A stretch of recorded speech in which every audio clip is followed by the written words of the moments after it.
Hare Krishna to all of you. मेरा नाम आशुतोष महाजन है। तो आज मैं आपको बताने वाला हूँ क्लास 12 चैप्टर नंबर 3 मैट्रिक्स और एक्सरसाइज 3.1 का क्वेश्चन नंबर फर्स्ट।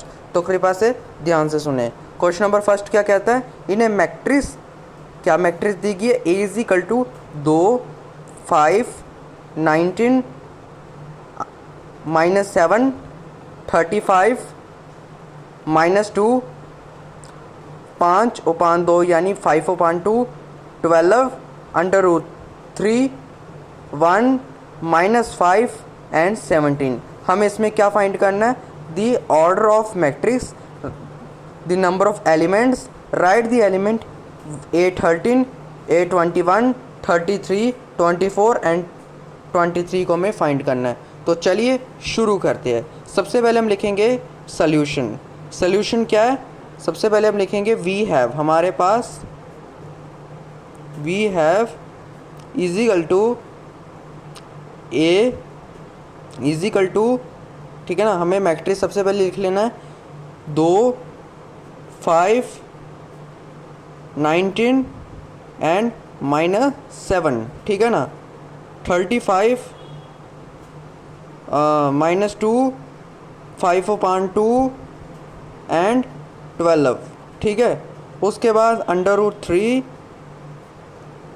1 -5 एंड 17, ये हमारे पास ये मैट्रिक्स दी गई है, ठीक है। अब करना क्या है, सबसे पहले हम लिखना ऑर्डर मैट्रिक्स। अब आपको ऑर्डर मैट्रिक्स करना सिखाता हूँ। ऑर्डर मैट्रिक्स में क्या करना है, हमने R मल्टीप्लाई बाय C यानी रो मल्टीप्लाई बाय कॉलम।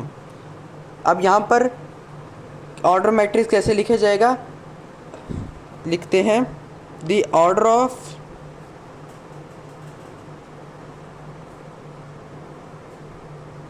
मैट्रिक्स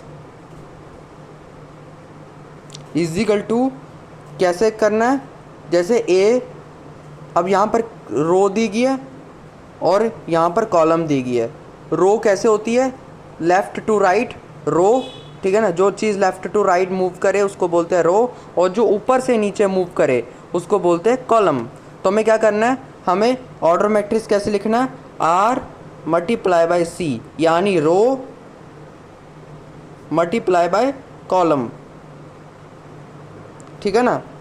उसी तरह से अब हमने क्या करना है, सेकंड क्वेश्चन पार्ट लगा लेना है, the number of elements, the number of elements, ये अब आपका ऑर्डर ऑफ मैट्रिक्स बन गया। द नंबर ऑफ एलिमेंट्स, अब इसमें कितने एलिमेंट्स है, सब कैलकुलेट कीजिए। आप अगर ऐसे नहीं कैलकुलेट कर सकते हो तो आप ऐसे लिख सकते हो, रो के number of element is equal to row multiply by column. Row कितनी दी गई है,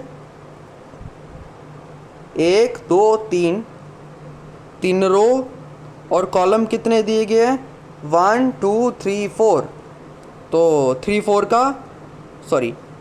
का 12, ठीक है ना, तो आपका 12 आ गया। अब राइट द एलिमेंट 8 13, जैसे हम बचपन में क्या करते थे, हम इसके लिए एक गेम खेलते थे, क्या खेलते थे, ABCD, और हम पर क्या बोलते थे अपने दोस्त को कि पहले तेरा जो नाम का पहला अक्षर है वो किस रो में आता है, किस कॉलम में आता है। इसी तरह से ये भी क्वेश्चन इस तरह से किया जाएगा। अब जैसे इन्होंने पूछा गया 1 8 13, तो 8 13 का मतलब क्या हुआ कि पहली रो का तीसरा कॉलम, पहली रो का तीसरा कॉलम।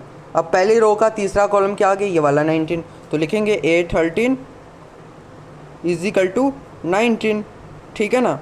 उसके बाद उन्होंने पूछा गया A21। अब 21 कैसे किया जाता है, दूसरी रो और पहला करना है, तो A21 कितना आ गया, 35 आ गया, ठीक है ना। उसके बाद उन्होंने एक चीज़ और पूछी गई है 33, तो A33 पूछा गया है। अब 33 का मतलब है तीसरा रो और तीसरा कॉलम यानी -5 बन गया, ठीक है ना। यहाँ से करेंगे 1 2 3 यानी -5 इज इक्वल टू -5, एंड उसके बाद A24 24 कितना आ गया दूसरी रो का चौथा यानी 1 2 3 4, दूसरी रो ये आ गई 1 2 3 4, कितना बन गया 12, ठीक है ना। उसके बाद 23 आ गया, ठीक है ना।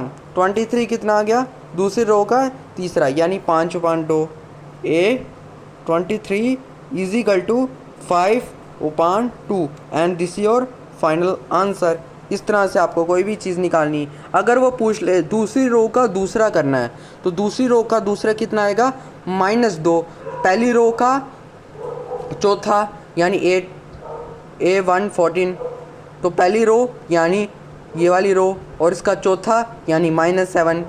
इस तरह से आपको करना है, ठीक है ना। समझ में आ गई?